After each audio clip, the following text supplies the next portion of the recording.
Hello, I'm Robin Henning, and welcome to another Exchange Life Nugget of Truth. What's one of the best parts of a wedding? I think it's seeing the bride enter and then walk toward her groom, all arrayed in her beautiful white dress and veil. Now imagine the shock if the bride had forgotten when her wedding day was and what time she was supposed to be there, and instead she decides she's going to go pull some weeds in her garden, and she's all dirty and she's all sweaty, and all of a sudden she realizes, oh my word, I'm supposed to be at the church. So she doesn't bother to change. She just rushes over to the church, rushes in, rushes down the aisle in her dirty, stinky clothes, all sweaty and looking disheveled. We'd be shocked. There'd be some laughter. But the groom, what do you think he would feel? He would feel offended and hurt by her disrespect for him and the solemnness of the ceremony.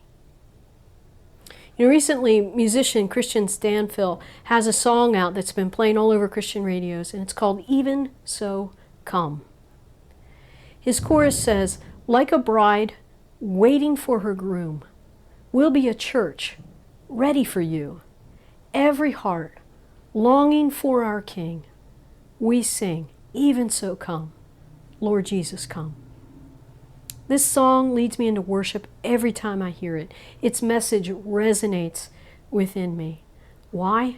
Well, very simply because Jesus is my groom.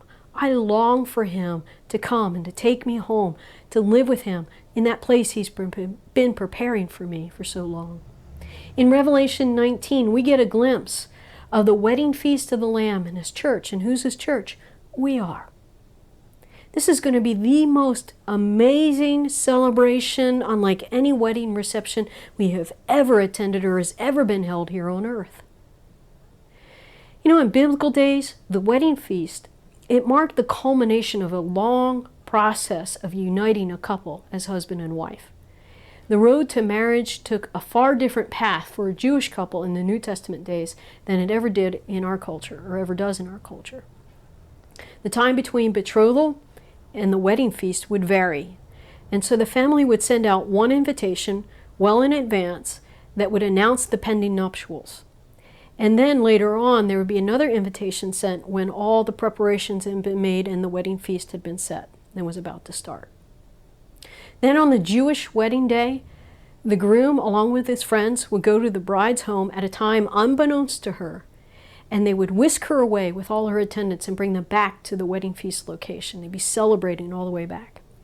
Now, while waiting for her bridegroom, the bride would adorn herself in that special, beautiful clothing provided for her by the host of the feast. Once they reach his house, or once they reach the wedding feast location, the festivities begin and they continue for a whole week. Do you see the imagery there, folks? Are you prepared for the wedding feast? Are you prepared for his coming?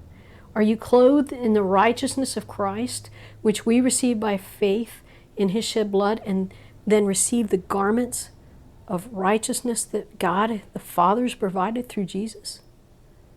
I hope so. I hope your heart cries along with mine, even so come, quickly, Lord Jesus, come. May it be this week even. Wouldn't that be wonderful? I hope you have a blessed week in Jesus.